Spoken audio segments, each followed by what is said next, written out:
Donald Trump just finished up his interview with Elon Musk, and man, it was terrible. For over 2 hours, they talked about nothing. No policy, no substance. Instead, they just went back and forth about how much they dislike the Democrats, and all Donald Trump did was rant, ramble, and lie. It was a complete disaster for Trump and his campaign. So, I have some clips from this interview to show you. They're all very weird, all very strange, but let's just start all the way at the beginning of the interview, because before it even started, there was a massive glitch that shut down the interview. As you can see on your screen, this is an article from Axios, and it says a lengthy glitch disrupts Elon Musk's, quote, conversation with Trump. And the article goes on to say the conversation started on a tough note for Musk with a 40-plus minute delay. And then, even when the conversation started, it featured lots of Trump's criticisms of President Biden, despite his advisors' attempts to get him to focus his attacks on Vice President Kamala Harris. So there was this 40-minute delay. Nobody could get into the interview, and it prevented it from starting. And I just think that's a perfect representation of the spiral that the Trump campaign is in right now. Just nothing going right for them, which is great for America. But the first clip I want to show you is probably the most weird clip of the night. Donald Trump said that Kamala Harris looks like, quote, a beautiful actress, and that she reminds him of his wife, Melania Trump. He really said this. Take a look. She's terrible, but she's getting a free ride. I saw a picture of her on Time Magazine today. She looks like the most beautiful actress ever to live. It was a drawing, and actually, she looked very much like our great First Lady, Melania. She didn't look, she didn't look like Camilla. That's right. But of course, she's a beautiful woman, so we'll leave it at that, right? Yeah. So that was really weird. That was really gross. I don't know what possessed him to say that, but I feel like in the background, we could hear his advisors just kind of face palming when they heard him say that. Like, what a gross thing to say. Why would you say that about your opponent, the Democratic nominee for president, and also a woman in politics, that she reminds you of your wife? It makes no sense. But what he's referencing is this Time magazine cover that was released today. You can see it on your screen, and it looks great. It's a great cover. But it doesn't look like Melania Trump. I don't know what has gotten into Donald Trump. I don't know why he would say such a thing, but that just looks like Kamala Harris on the cover of Time magazine. It doesn't look like anything else. It looks like our amazing vice president, our amazing nominee for president in the Democratic Party. Not Melania Trump, not an actress of any sort. It just looks like Kamala Harris. This guy is so strange. Like, he just cannot be normal. That's why when Kamala Harris and Tim Walz label Trump and the MAGA Republicans as weird, it's a very accurate description. Because the best way to describe what we just heard from Donald Trump is weird. That's just weird. That's just weird. It's just strange. That's what it is. Let's be honest about it. We don't have to hold back. It's just weird. Like, I don't know why MAGA backs this guy, especially when he's saying things like this. I don't know why this guy says things like this. It's just gross. But I digress. When I heard that, I had to put my phone down. I was like, what did this guy, did I just hear that correctly? What did he just say? Anyway, aside from that, there's more. There's more awfulness from this event. Aside from that, the next clip I want to show you is Donald Trump trying to claim that people within the country who disagree with him are worse than our enemies in places like Russia, China, Iran, and North Korea. Seriously, take a look. Look, there's nobody that feels worse about the Ukraine situation than I do, because I know it would have never happened. I know Zelensky.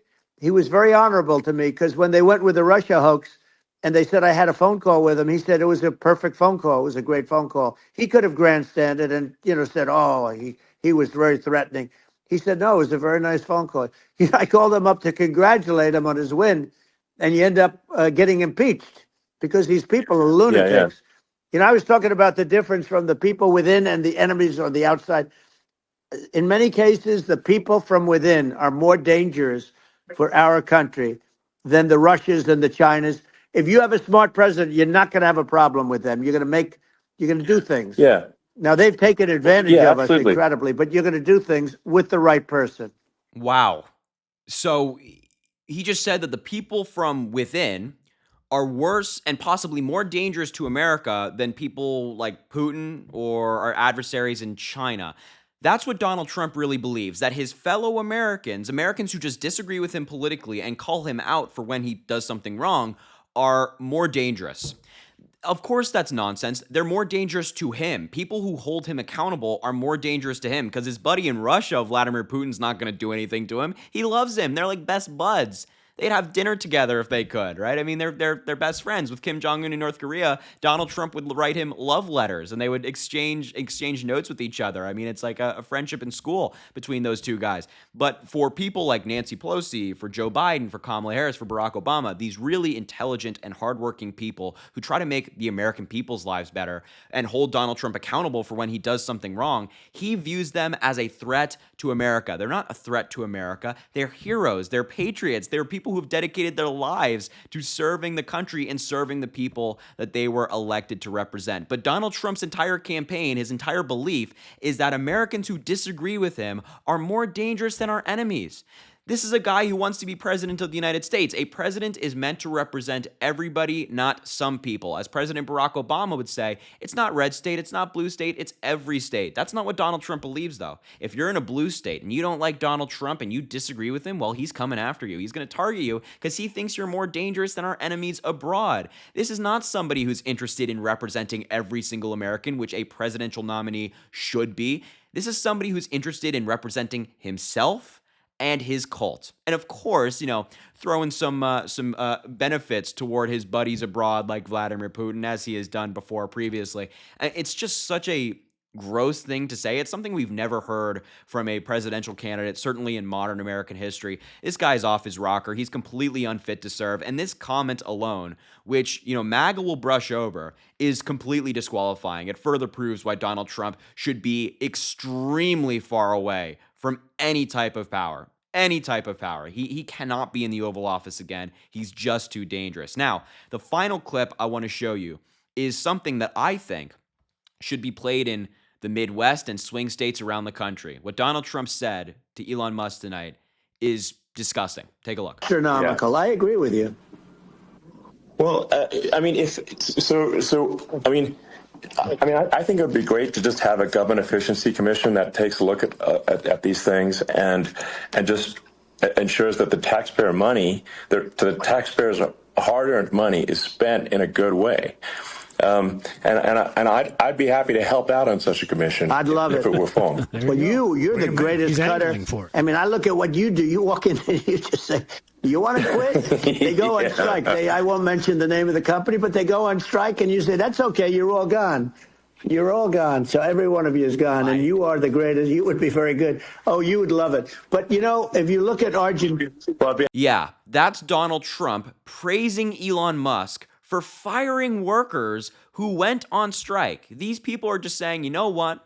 We want more humane working conditions. We want a bathroom break, a lunch break, and maybe we want better pay for our hours and things of that nature. And then Elon Musk fires them all, and Donald Trump is standing on the sidelines saying, great job. Nope, that's a good job, Elon. You're so good at everything you do. You're amazing. What? Elon Musk is against unions, and Donald Trump is saying, hey, you're great, Elon. Every single American worker out there, every blue-collar, hardworking American out there should hear this, that if you go on strike and you get fired, Donald Trump loves that. Kamala Harris and of course, President Joe Biden stand with unions. They stand with hardworking Americans. VP Harris has done that her entire career. Donald Trump, on the other hand, is so happy to see hardworking workers who just want better benefits and better pay to be fired. He loves seeing that. It's gross. Again, just to kind of circle back, this is not somebody who should be president of the United States. You cannot expect to be president if you're cheering on Americans being fired who are just demanding basic necessities in their workplace. Joe Biden always says that a job is about more than a paycheck. It's about dignity. Vice President Harris says that all the time as well. It's about dignity. Donald Trump doesn't believe that. He just believes in helping out his rich billionaire buddies like Elon Musk. It's gross. This is not somebody who supports workers. This is somebody who supports the rich billionaires, and he's promised to give them a tax cut. Now, the final thing I want to show you is actually the Kamala Harris and Tim Walz's campaign put out a statement in response to Donald Trump's interview tonight, and I think they hit it right on the nose. So here it is on your screen. I think it's so well written. Quote, Donald Trump's extremism and dangerous Project 2025 agenda is a feature, not a glitch of his campaign, which was on full display for those unlucky enough to listen in tonight during whatever that was on X.com or Twitter. Trump's entire campaign is in service of people like Elon Musk and himself, self-obsessed rich guys who will sell out the middle class and who cannot run a live stream in the year 2024. Man, some serious shade being thrown there by the Harris campaign, and I loved every single word of it. Man, they are so good at getting these statements out rapidly and responding to things that Donald Trump does. I mean, this is exactly right. As we mentioned, Donald Trump's only looking out for himself and his rich buddies. We saw that tonight, and we will continue to see it over the next 80 days or so until the election happens. And the interview is just a perfect representation of that. Spot on from the Harris campaign. And man, what a disaster for Trump and his campaign. Seriously, some of these videos that we just saw should be run in swing states around the country. I fully support it. Anyway, I will leave it there. That's the Trump interview tonight. I will wrap it up. Make sure to subscribe down below, or it should be on your screen somewhere. It goes an incredibly long way. I really appreciate it. Also, drop a like on the video and comment. Let me know what you think about the interview and everything you saw this evening. And as I always say, I greatly appreciate you, and I hope you have an amazing rest of your day.